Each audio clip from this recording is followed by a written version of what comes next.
anxiety and panic attacks. and how they relate to travel. So first of all, we're our unspoiled Italy, and then lots of you probably about everybody heard about panic attacks.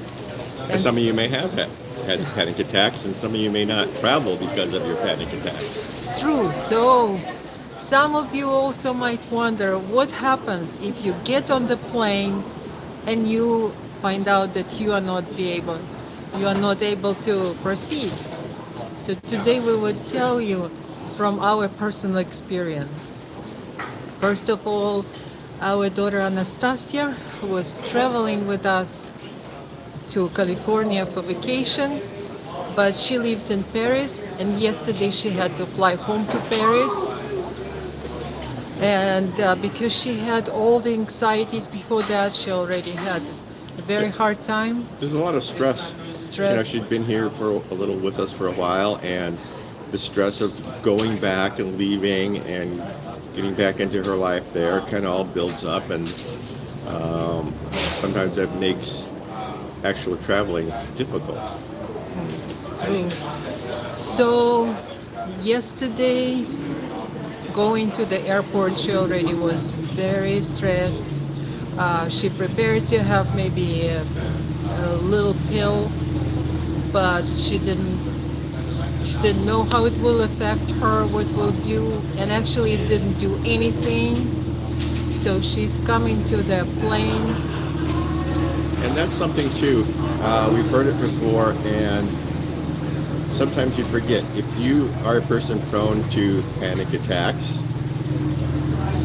and you have medication, and you have specific recommendations on when and how to use it, do that.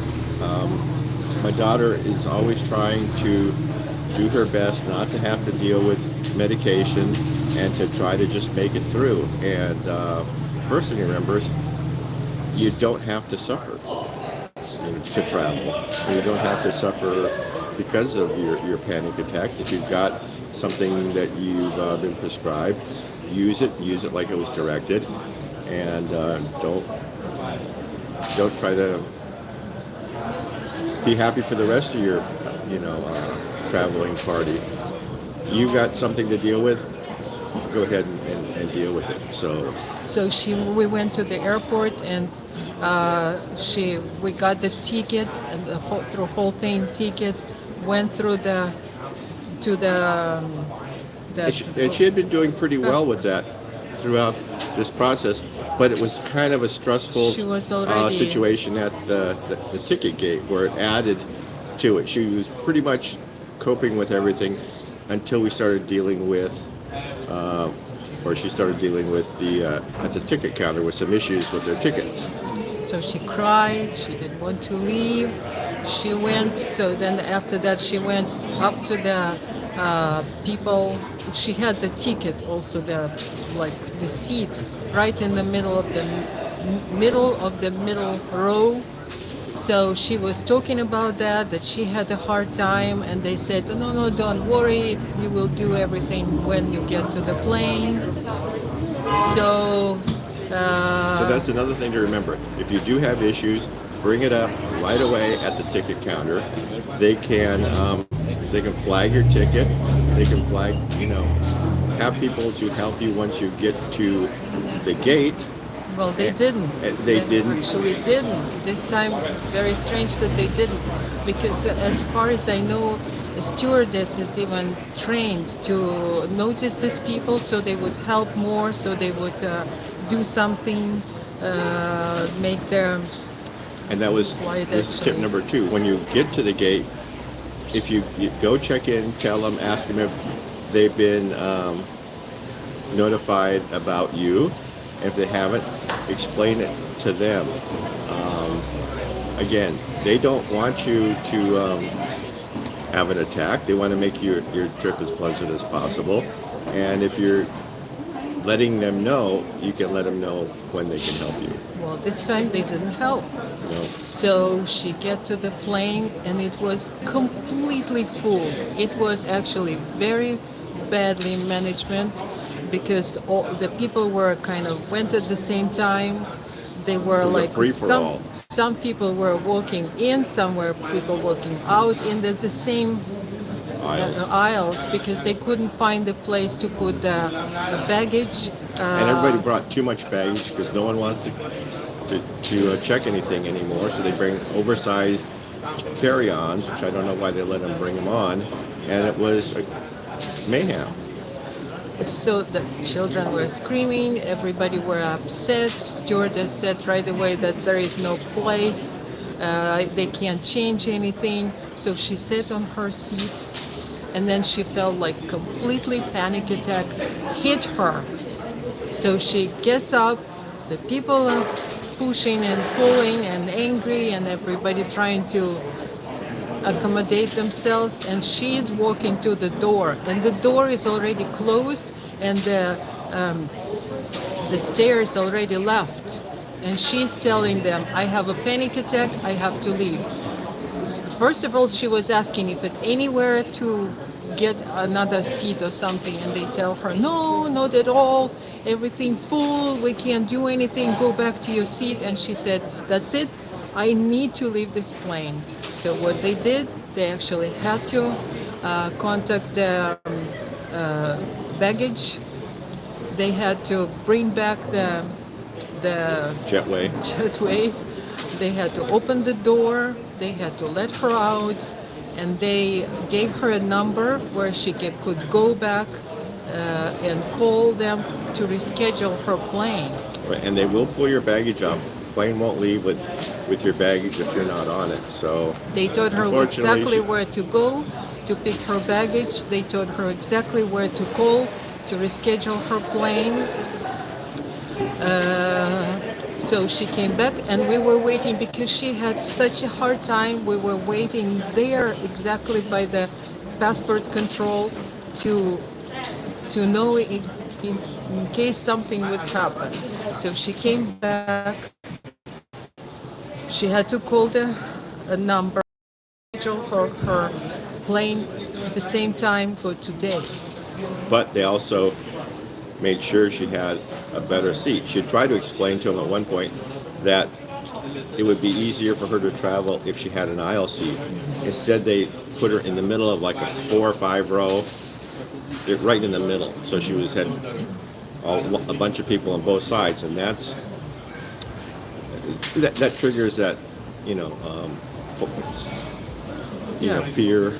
So imagine, so the actual airport would work with you to do that. But So you have she to very it was clearly already checked. make it clear to them that you do have a problem, and that these things would make it much easier for you.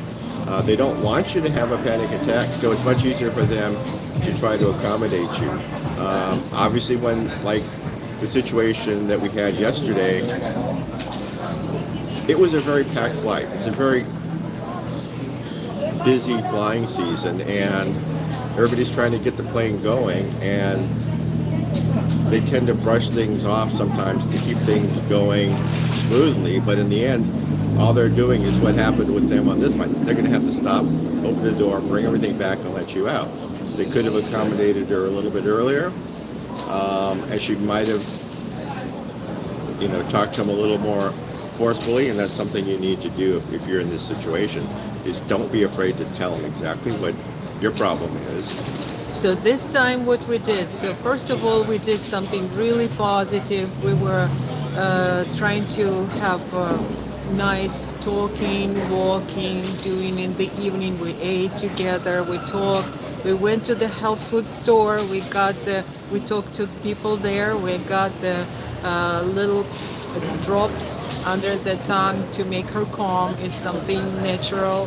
So we were trying to prepare for today. So this morning it was already a little bit better because it was like, she had already some things to help her to go through it.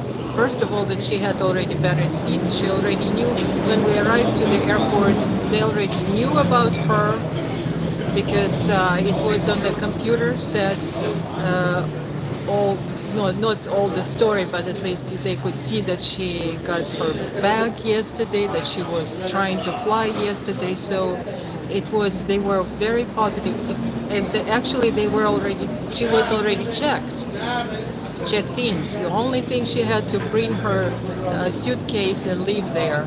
So when she came to the gate, she was talking. They already knew. They tried to put her in the first group, so she could go and see how she feels.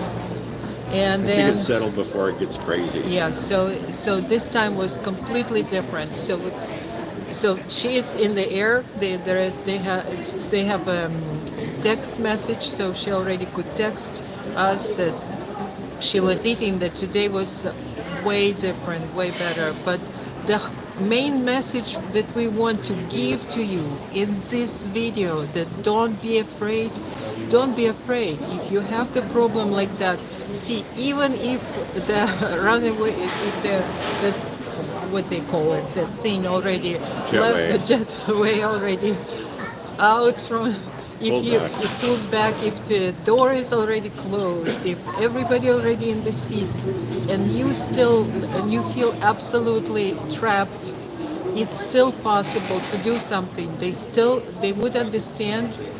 Nobody would you know be rude to you. I mean, hopefully, if it's a good company, and there is a way to deal with that. So that's what main thing, that it's still possible to do, to try again, to prepare more, and Again, some of these tips we've given, talk to them at check-in, talk to them at the gate about your problem, let them know in advance, and they can do more for you if they know. And then if all else fails and something just doesn't work, don't be afraid to tell them in the plane. Like I said, they don't want to get going and then have you have a problem over the ocean. so like Anastasia, first time when she was sitting there, she was really nervous that what people would think if she's like that and she can't, what they would say, how they would react. But then, of course, when it's panic, those of you who knows what the panic attack is, it's it. I don't have that, luckily, but I understand that it's really hard after that to control yourself. It's like You get past a certain really point and you really need to stop whatever you're doing and get out of that situation, which for you looks like absolutely dangerous. And another tip, if you're traveling with somebody who's having a panic attack and you haven't had to deal with that before, one thing to remember is don't try to talk them out of it. It makes it worse. Yes. Listen. My daughter was saying this morning, just don't talk, let me get it out. It just gets it away from me, and it'll make it better. But when you start trying to give advice and do a lot of things that seem like they're good ideas, they're really not helping. You really have to just listen. That's a big one. Yeah, it's a little bit sorry for the noise, but yeah, like we've heard some of them would some people would say like, let's be together, let's do something together. It can be would do the opposite. It makes it worse. Yeah. So So- it's important for them also to talk, so somebody would listen. Although it's not supposed to be to the point when they, work themselves Into it. into it. Yes. Oh, yeah. So that's main thing. We are so glad that she's already flying. But the main thing, see, even in this hard situation, it's still possible to get with your You can still travel. travel. They're don't let it hold you back.